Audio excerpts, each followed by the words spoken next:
Prices on the rise, driven up by the war in Iran. The first inflation figures since the start of the war show fuel costs sharply higher, with food and airfares also affected. It is a heavy burden on business. They just shot up, didn't they? It was just like shocking. Yeah, absolutely shocking. And people kept coming in to the staff room and saying it's gone up again, it's gone up again. It's just like, wow. Well, inflation now stands at 3.3%, but economists predict it could head far higher if the conflict continues. Tonight, with 3 ships held by Iran and peace talks on hold, the outlook is, at best, uncertain. Also tonight. Another day of scrutiny for Starmer as he faced Commons questions. The PM insists he's put to bed all accusations of dishonesty. But has he? Watery eyes, you just feel the pollen in the nose and in the throat as well. Tightness in the throat. The seasonal misery of hay fever, why climate change means the dreaded pollen season is lasting even longer. How gene therapies restored the sight of this 6-year-old girl. I couldn't see before I went to the hospital. How does that make you feel now that you can see more things? Happy. I hope that's not what you're wearing to the dinner. That's all. She's back. Fashionistas brace for the return of The Devil Wears Prada. Well, our special effects, our explosions and every other kind of thing were all sartorial.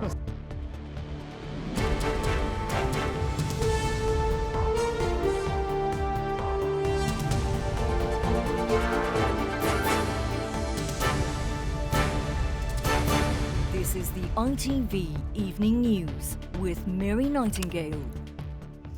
Good evening. A sharp rise in fuel prices, triggered by the war in Iran, has driven up inflation to its highest level in months.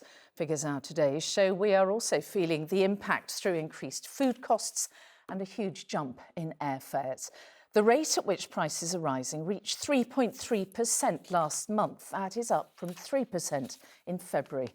And economists are warning it could touch 4% before the end of the year.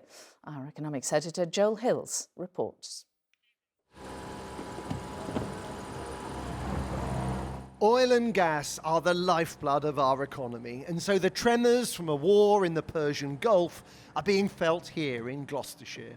This community minibus service has 20 vehicles. Each costs £40 more to fill up than it did before the conflict began. The company's had to increase its fares, and it still finds itself losing money on the fixed contracts it has to provide school runs for the council.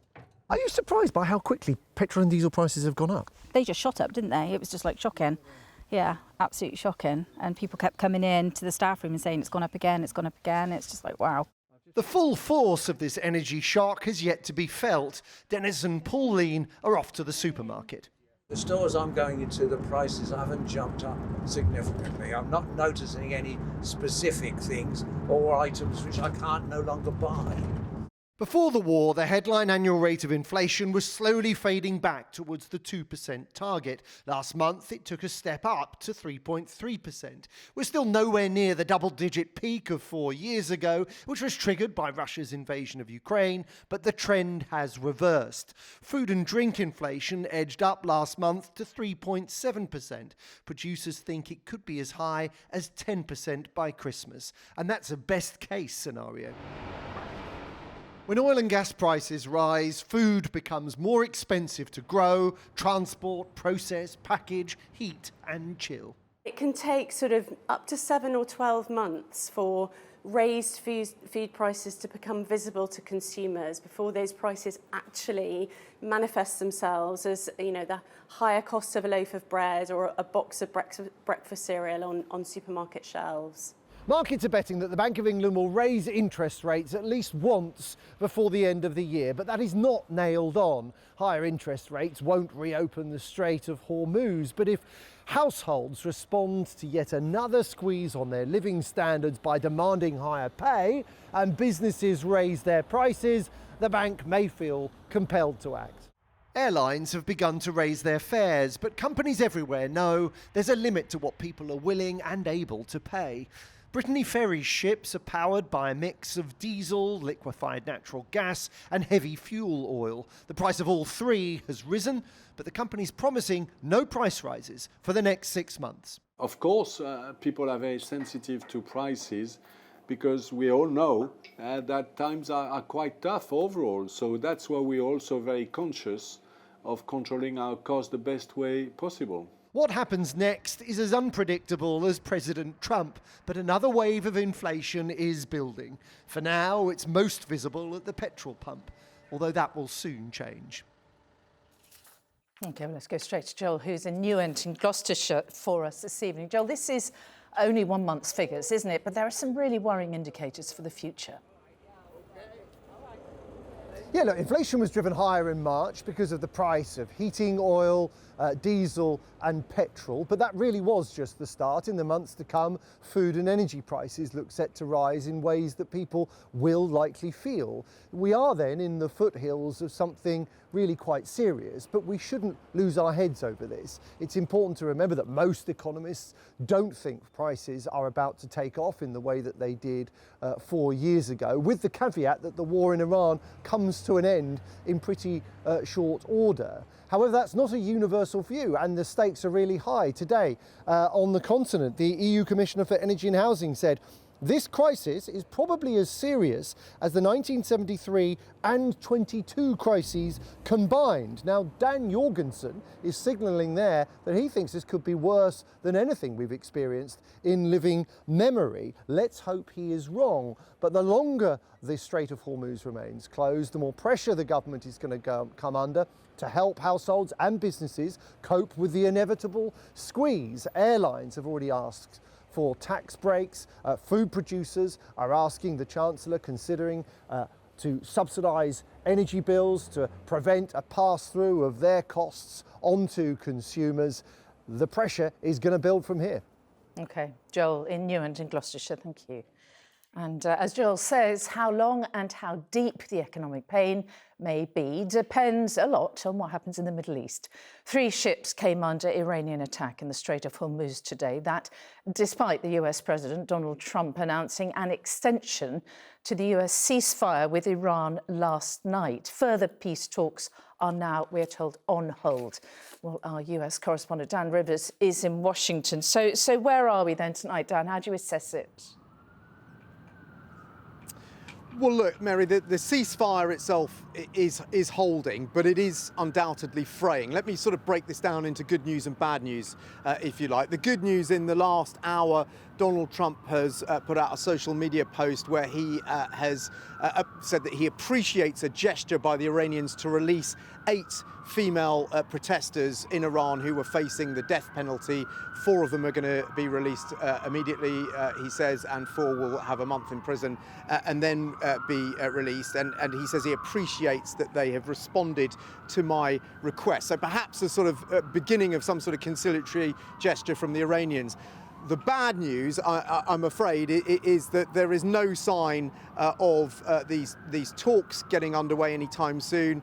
In fact, in Pakistan, in Islamabad, where they were supposed to take place, they're actually lifting the security cordon around the venue. That's a pretty concrete sign that nothing looks like it's going to happen, certainly in the next few hours or maybe even in the next day or so.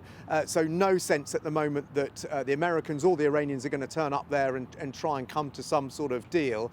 And in further bit of bad news, well, Iran has actually sort of escalated, if you like, in the last 24 hours. They have opened fire on at least 1 tanker in the Gulf, damaging the bridge of that tanker. The crew, we're told, were okay. 2 more tankers, they say, they have escorted into their waters. So that's 3 tankers that the Iranians have prevented from passing through the Strait of Hormuz. So it's a pretty mixed picture, but not a very rosy one at the moment. OK, Dan in Washington, thank you.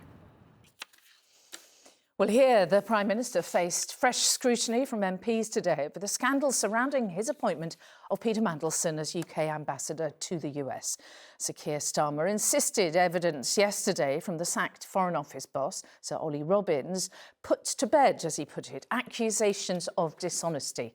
But he did not deny that the claim he considered giving a diplomatic job to his former spin doctor, Matthew Doyle, was true. Our political correspondent, Romilly Weeks, has more. It's not ideal meeting other leaders. Here, the head of the Council of Europe. Why is everybody else losing their jobs over this, but not you, Prime Minister? Whilst everyone is speculating on how long you can hang on to the job. But Keir Starmer at PMQs was insisting it was still others who should take the rap over the unending Mandelson mess. Foreign Office officials granted security clearance to Mandelson against the recommendation of UK security vetting. Yesterday, Sir Ollie Robbins was asked if he shared that decision with me, Number 10, or any other ministers. He gave a clear answer: no. Mr. Speaker, that puts to bed all the allegations levelled at me by those opposite in relation to dishonesty. His front bench looked like they'd rather be anywhere else, the opposition sensing blood. The head of the Foreign Office was sacked for the Prime Minister's own failings. His backbenchers know that is not fair. Even his most loyal cabinet members won't defend it. Will the Prime Minister finally take responsibility and go? And the revelation that Number 10 sought an ambassador role for the PM's former spin doctor is also causing reverberations. Did he know his office was lobbying for a diplomatic job for Matthew Doyle? And were they doing it on his authority? When people leave roles in any organisation, there are very often conversations about other roles they may want to apply for. In this case, nothing came of it. If the mood of Keir Starmer's backbenchers in there can best be described as despondent, over recent days there's been some less than full-throated support amongst his cabinet too. Ed Miliband saying clearly that Lord Mandelson should never have been appointed in the first place, and Yvette Cooper saying she was extremely concerned over attempts to get Matthew Doyle an ambassador job. It's not a breaking of ranks yet, but it is a careful signal there's a limit to their support. One backbencher, Jonathan Brash, has today called for the PM to go. Others are just despairing. I think he'll stumble on. There is no viable alternative to him. With many in the party uneasy about Ollie Robbins' sacking, union leaders say that's caused real damage. No one is now going to trust that the government will not hang them out to dry. So I think over the longer term, it's really damaging to the reputation of the government and its ability to get things done. There is no end in sight to the saga either, with both the head of the Cabinet Office, Kat Little, and former Chief of Staff, Morgan McSweeney, next to give evidence about what they knew to MPs. Keir Starmer is fighting on, but he's looking increasingly lonely. Romilly Weeks, ITV News.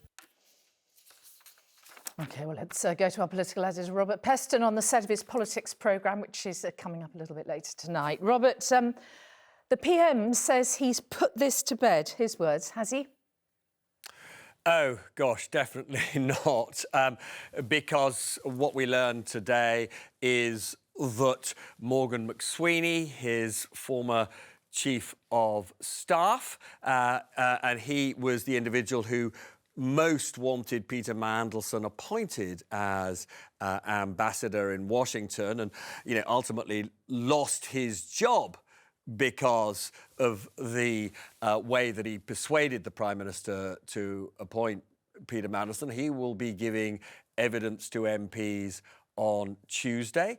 Tomorrow, a very senior civil servant called Kat Little will be giving evidence to MPs about this currently very difficult question of whether Ollie Robbins did or did not really let the Prime Minister down in what he disclosed to the Prime Minister about the vetting process for Peter Mandelson. So, this story is running and running. It's very difficult to see how in coming days it can get any better.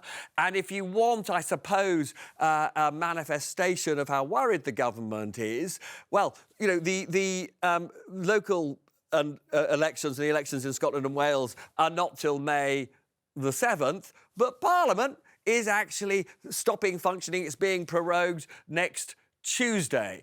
And, you know, it doesn't take a genius. In fact, I've just talked for my show to Kemi Badenoch about this, leader of the Tories. It doesn't take a genius to work out that this is unbelievably useful to a Prime Minister who, frankly, is being criticised on all sides and would rather get away from it all. Indeed. Robert Peston on the set of his show, which is coming up after the news later. Thank you. OK, doctors who discharged a patient who killed 3 people in Nottingham felt out of their depth while working during the COVID pandemic, an inquiry has heard. Valdo Callicane, diagnosed with paranoid schizophrenia, had been under the care of Nottinghamshire Healthcare NHS Foundation Trust for 2 years before the stabbings. During that time, Callicane was repeatedly discharged despite warnings. The inquiry into the attacks continues. A man from Wiltshire has been cleared of manslaughter over the suicide of his first wife in 2017. Prosecutors argue that Christopher Tribus was controlling and violent towards Taryn Baird, ultimately causing her to take her own life. But 7 days of deliberation ended with him being found not guilty. Sangeeta Lal was in Winchester Crown Court for us. Sangeeta, the judge called this a difficult and very sad case.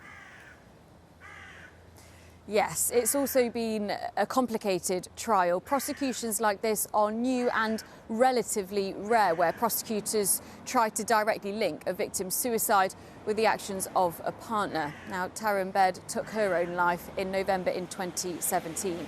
At 34 years old, the court heard she had a long history of mental health issues, that it was likely she lived with PTSD after witnessing violent carjackings in South Africa, which is where she's originally from. Now, the couple moved to the UK in 2007. It's the prosecution's case that her mental health worsened because they said of abuse she experienced from her husband, Christopher Tribus. The jury was shown diary entries where she wrote that he strangled her, that he sometimes held her head underwater. And the court heard in the 2 years before her death, she was treated more than 100 times for injuries. Throughout the trial, though, Christopher Tribus always denied abusing her. He said he loved and cherished her and that he found the accusations heartbreaking. Well, it took the jury just over 40 hours to clear him of all charges: 1 count of coercive controlling behaviour, 2 counts of rape and 1 count of manslaughter. I was in court when the verdicts were read out. He looked up and cried as he listened to court proceedings. And as he left court today, he hugged his wife, who he married in 2024. Well, during the trial, Taryn Baird's mother paid tribute to her daughter. She said she was the life of the party, a loving and compassionate woman. Sangeeta Lal in Winchester. Thank you. There is more ahead in the ITV Evening News, including the man fired from Morrison's after 29 years on the job for tackling a shoplifter. Bad news for hay fever sufferers, why climate change means you'll endure symptoms for longer. There you go. Check you out. At 7, we meet the 6-year-old whose sight has been restored after a new gene therapy treatment. That and more after this short break. See you then.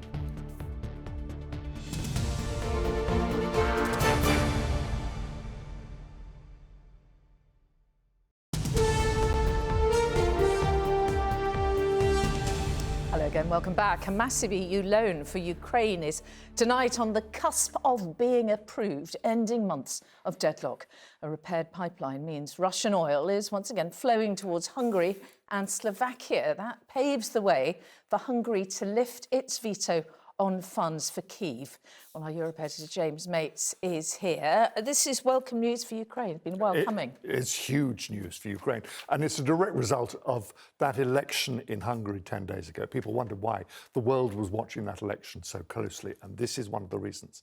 Viktor Orban, the long-time Prime Minister of Hungary, and in many ways Putin's man in Europe, had been for a long time doing everything he could to block sanctions, and he said he was going to block this loan as well, and effectively put a veto on it.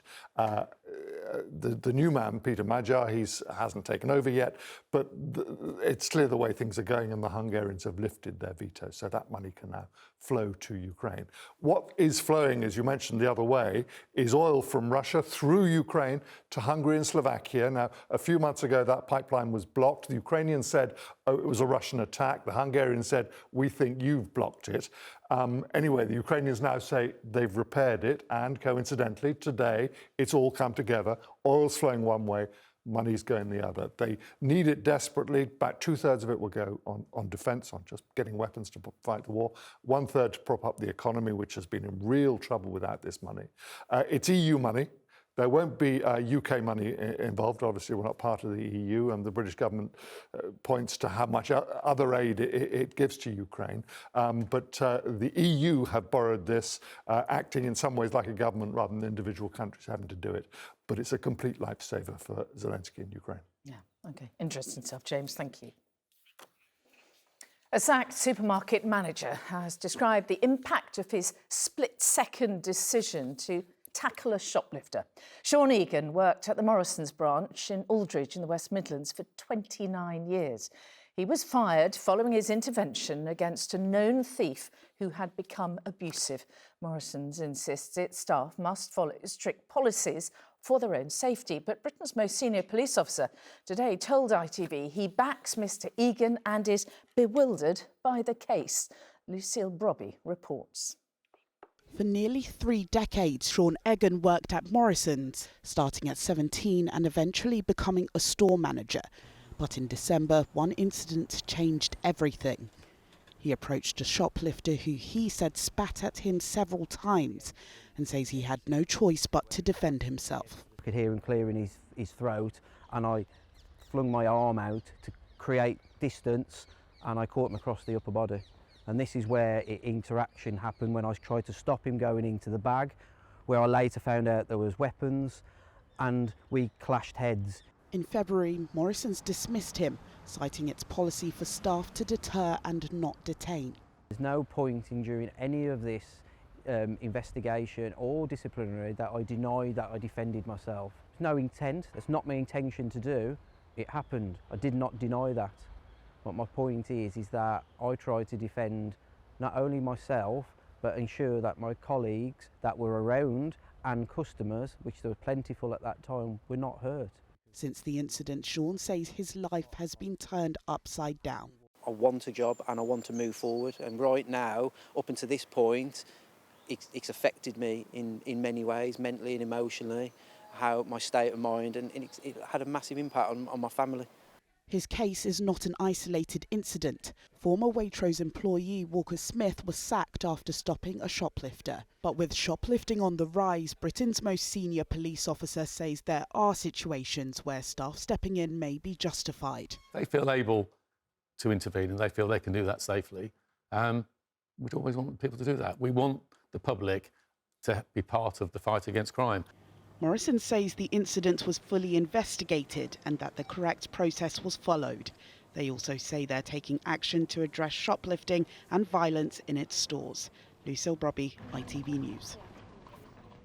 A couple of other stories for you now. And a school in Bristol has been cleared of anti-Semitism after claims that it may have been intimidated into cancelling a visit from a Jewish MP.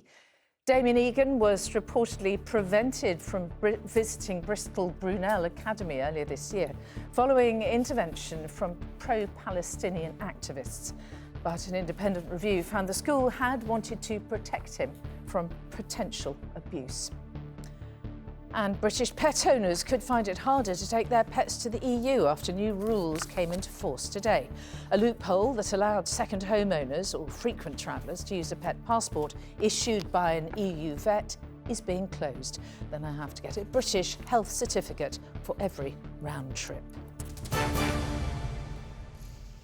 Now, scientists say climate change is extending the pollen season. Bad news for millions of us who suffer from hay fever.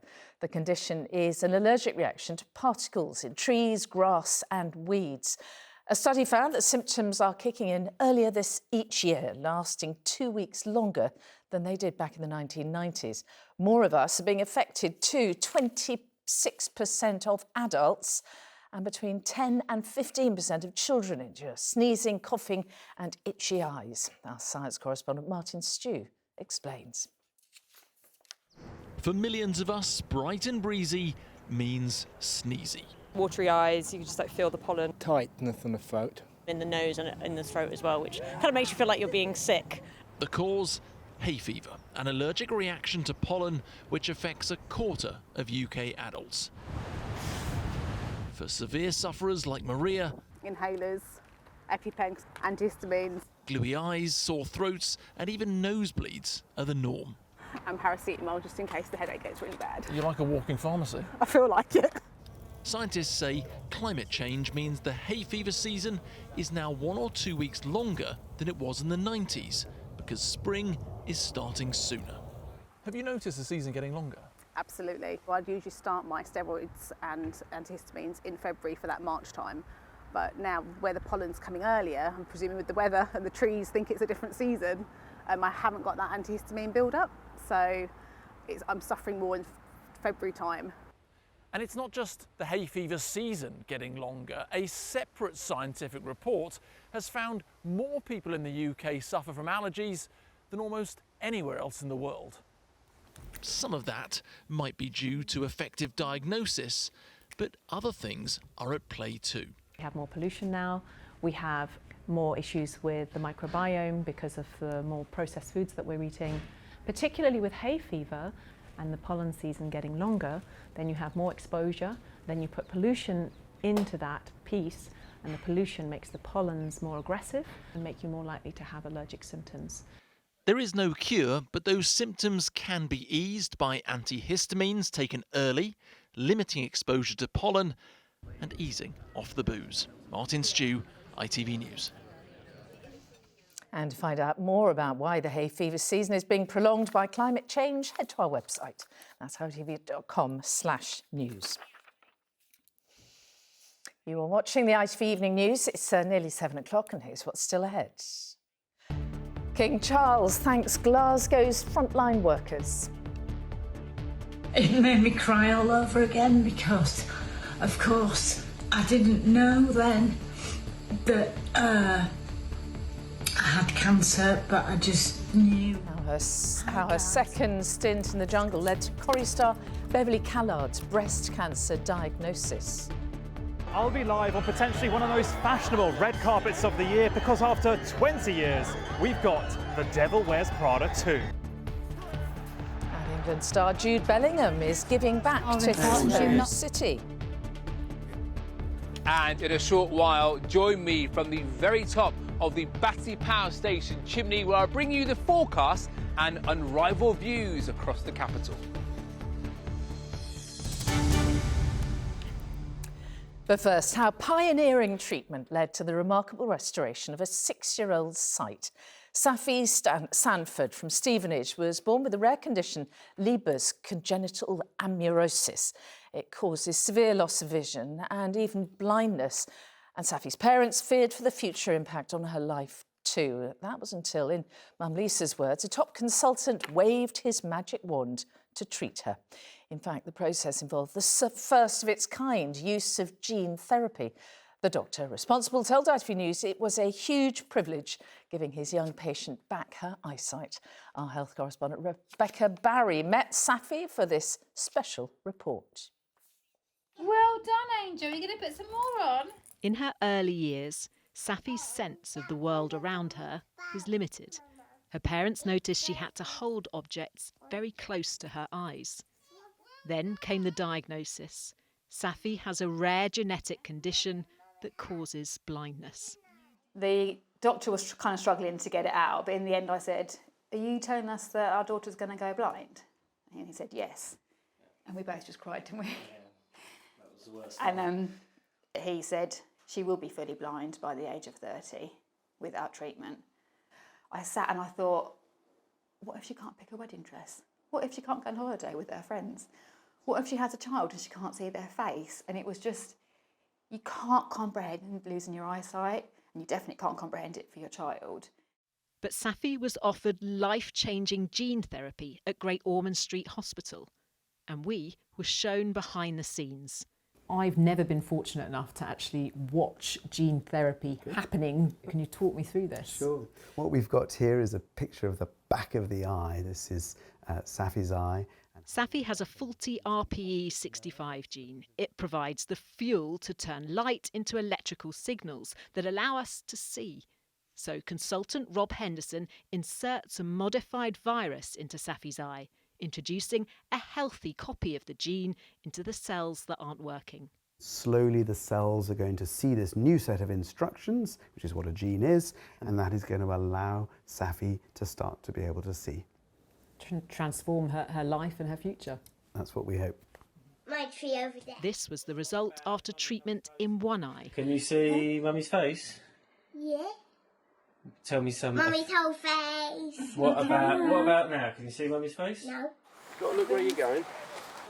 There you go.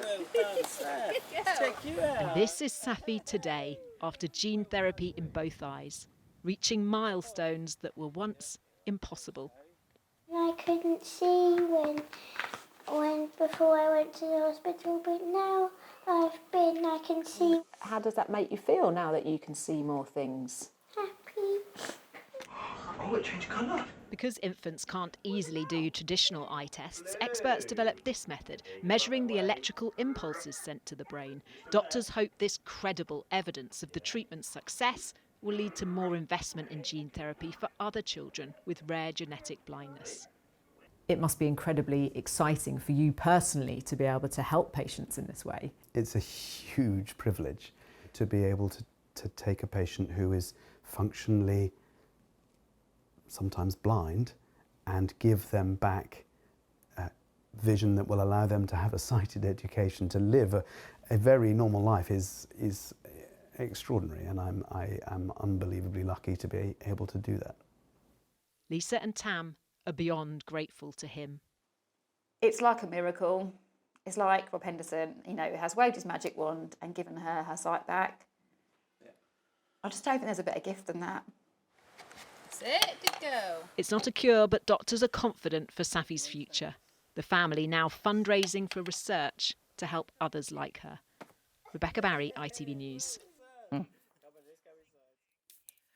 Now, let's get an update on what's making the news tonight. UK inflation has risen to 3.3%, the highest since December. It's driven by a sharp rise in fuel prices triggered by the conflict in the Middle East.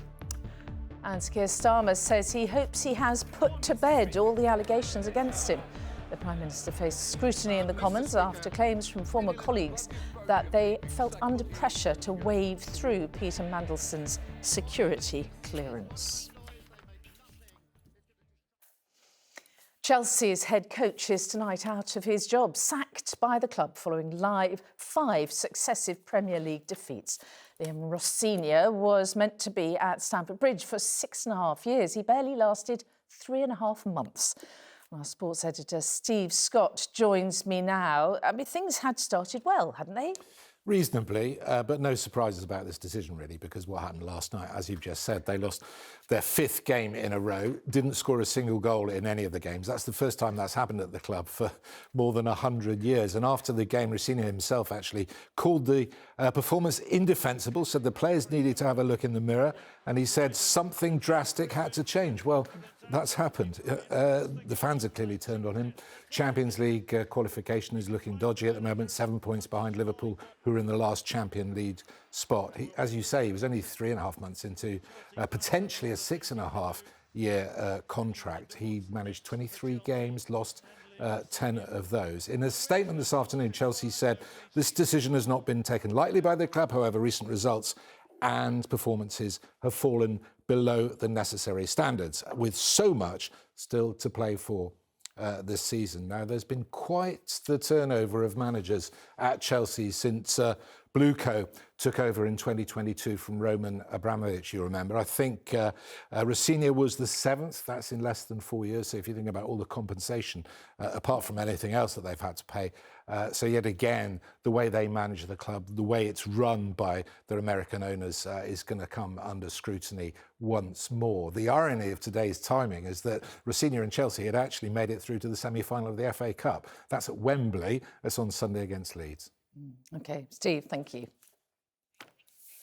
Now, After almost 3 hours on their feet and the finish line in sight, a pair of Boston Marathon runners sacrificed their personal bests to help a fellow competitor across the line. At mile 26, Ajay Haridasi found himself stumbling and he couldn't actually make it to his feet. After 4 attempts to stand, it was Aaron Beggs from Northern Ireland who was first to lend a helping hand. Another runner then stepped in and arm in arm they helped him across the finish line. We spoke to Aaron, who told us it was natural instinct that made him help. My natural instinct was go and help him back to his feet. I could have easily went for PB, but it's about getting that goal and us getting there together, and we might not ever get that chance again. The King has met with frontline emergency workers who responded to last month's devastating fire in Glasgow city centre. A listed Victorian building went up in flames, only its facade was left standing. And such was the damage that 2 later had to be demolished. But Charles praised today the firefighting heroes who stopped the flames from spreading yet further. Vanessa Taff reports. We were first on the scene, I was free here. Royal recognition for their bravery and selflessness. A miracle of organisation.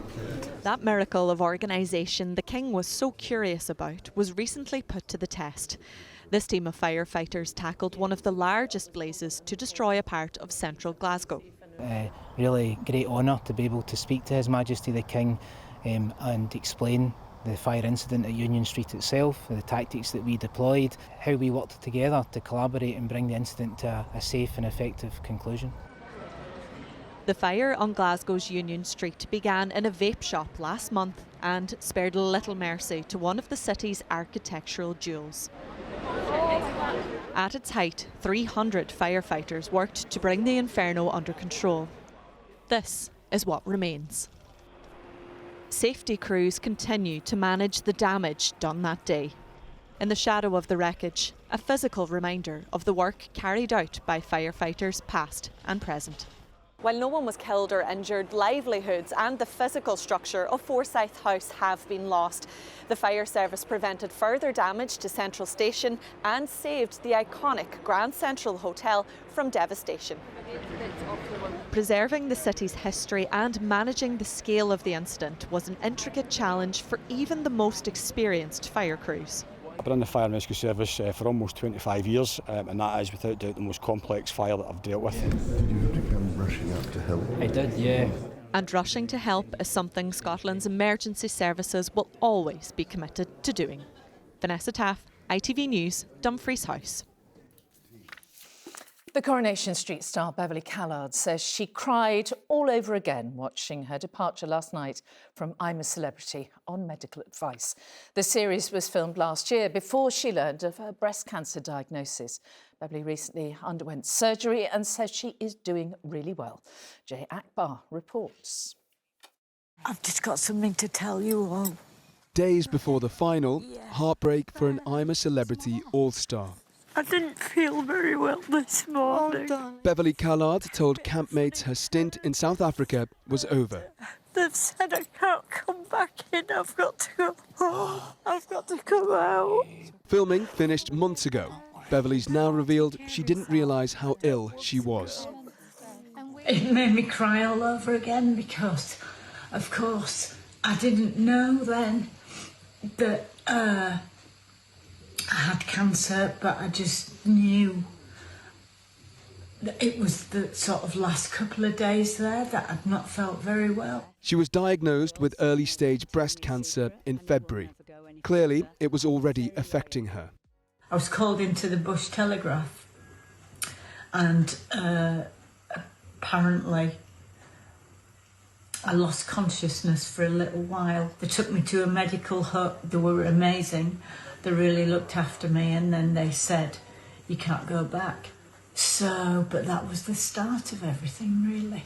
The actress was there long enough for some memorable moments, including a skydive with Olympic champion Mo Farah. Since returning home, she's shared regular updates about her condition. So I know I can beat this. 90% of the time I know I can beat this. Including news of a successful lymph node operation. I'm doing really well, and I just wanted everybody to know that. Right, that is your final warning. And you!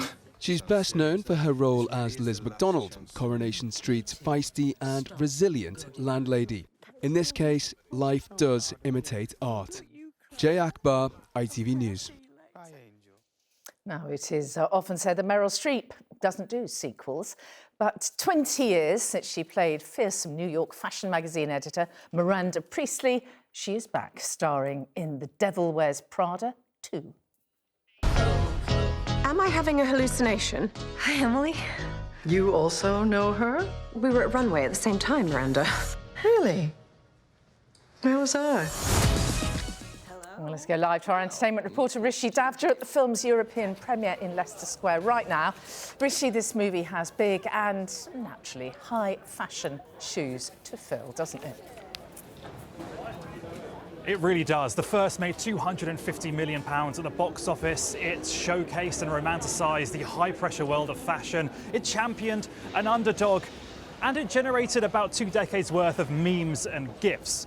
The first was based on a book written by an ex-assistant to the former Vogue editor, Anna Wintour. Everyone thought that the character of Miranda Priestley was based on Anna, but when I spoke to Stanley Tucci and Meryl Streep, Meryl said to me it was actually influenced by her former bosses. Well, as in most of the world, most of my bosses were male, so I copied theirs.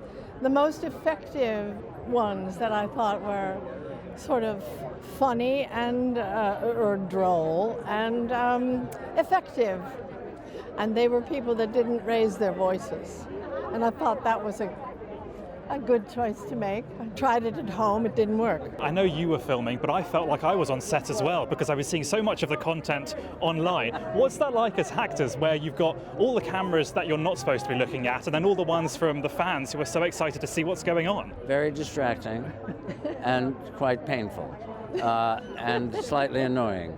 But you just, get it done, you do your job, and that's that. I promise Stanley was in a better mood than that.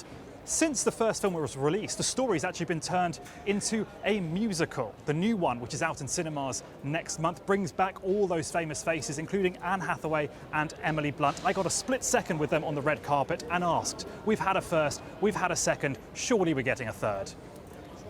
No, that's not up to us. It's not up to us. If it were, you'd get 7. Yeah. I'm happy with 7. We really love doing it, and we love being together. Yeah, we wouldn't even release the films. We just make them. We better prepare for the second film, which is out next month. Or, as Nigel said in the first film, gird your loins. Rishi Davda there, thank you. Well, that's not all on the ITV News. Still to come. It's what I watch when the football's not on, really. I enjoy the test games the most when I can watch it. England star Jude Bellingham on investing in his second sporting love. And Alex will have all the weather, so see you after the break.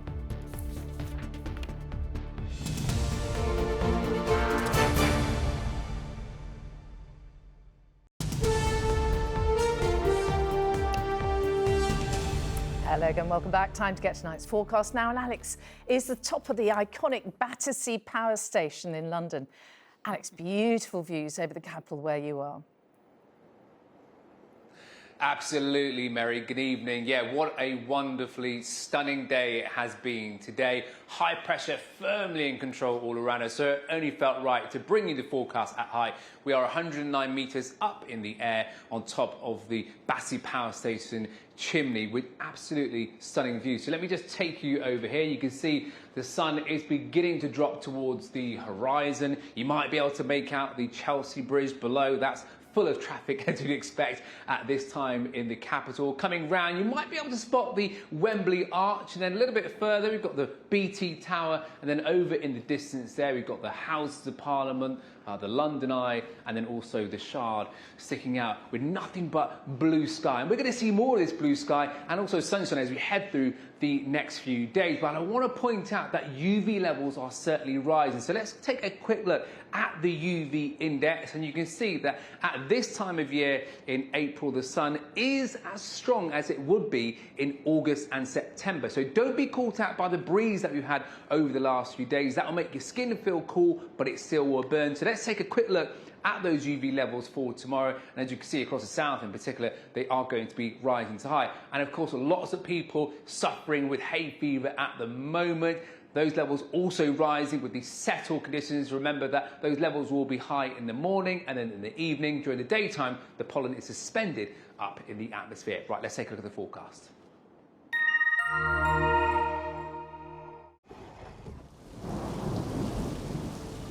Not everywhere will be cold today. Some places will be warm and toasty. Heinz Beans sponsors ITV National Weather.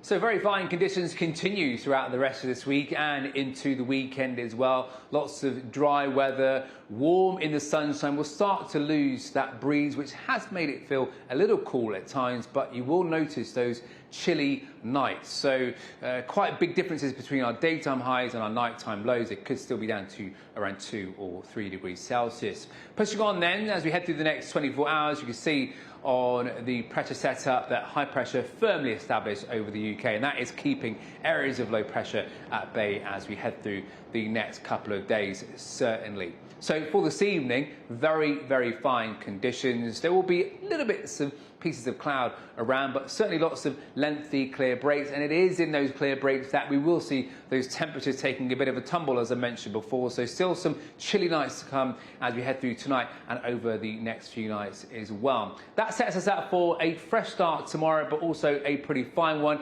Any cloud and perhaps the odd mist patch that might form overnight will burn away relatively quickly at this time of year. As I say, the sun is getting stronger day on day, so with lots of sunshine into the afternoon tomorrow, we could see a high of 21, maybe 22 degrees Celsius. That will be somewhere probably around the Hampshire area, and it continues into the weekend. Heinz Beans sponsors ITV National Weather. So that's the way the forecast is looking this evening. I just want to leave you one more time with that view across the capital. The sun, as I say, beginning to dip, and it will be setting at 8 minutes past 8. Beautiful. Alex, thank you. And finally, we may know him best for his prowess on the football pitch, but Jude Bellingham, the Real Madrid and England midfielder, is also a big fan of cricket. Now, having grown up just outside Birmingham, he says he owes the city and has now bought a stake in the local 100 side, Phoenix. Here's our Midlands correspondent, Ben Chapman. For me, it's not just a place. It's the streets I grew up on, the people who shaped me. He is a sporting superstar who is clearly very proud of where it all started. It's always Birmingham. But in deciding how to give back, Jude Bellingham's chosen a different sport to the one that made his name. I love Birmingham. I think I'm very grateful for what they've done for me. The whole city of Birmingham really well, at least one half. And then I love cricket as well. Looking for Harry Kane in the centre, but Bellingham is there! One of England's best footballers says he'd happily swap places with England's Test cricket captain. But since he can't, he's bought a 1% stake in Birmingham Phoenix, his home city's team in cricket's The 100, for £800,000. That's not strictly giving back, it's a business investment, one which may or may not prove to be shrewd, but the club says he will work with it on a number of community projects. As a teenager, he was a keen cricketer, playing with his brother for Hagley Cricket Club, where the newest generation of players think his involvement can only be good for the sport. Lots of people like him, and he's a big influence to people, so they see him doing it, then they might want to try it. Why do you think Jude Bellingham's interested in getting involved with a cricket team? Because he used to play here, and I think he went to my school as well, so I think he wants to be stay local as well as playing football. Bellingham was just 17 when he left Birmingham City to play in Germany, the club retiring his shirt number in his honour. He says he wants to return the favour. I feel like I owe the city something. Right now it's kind of difficult with how busy you are with the football, but if there's a way in which I can help, then I want to. He wants to inspire City kids to take up sport, whether that's cricket or football. It just feels right. Ben Chapman, ITV News, Birmingham. And that's all from us. Paul will be here at a later time of 10:30 tonight, but from me and all on the evening team, bye-bye.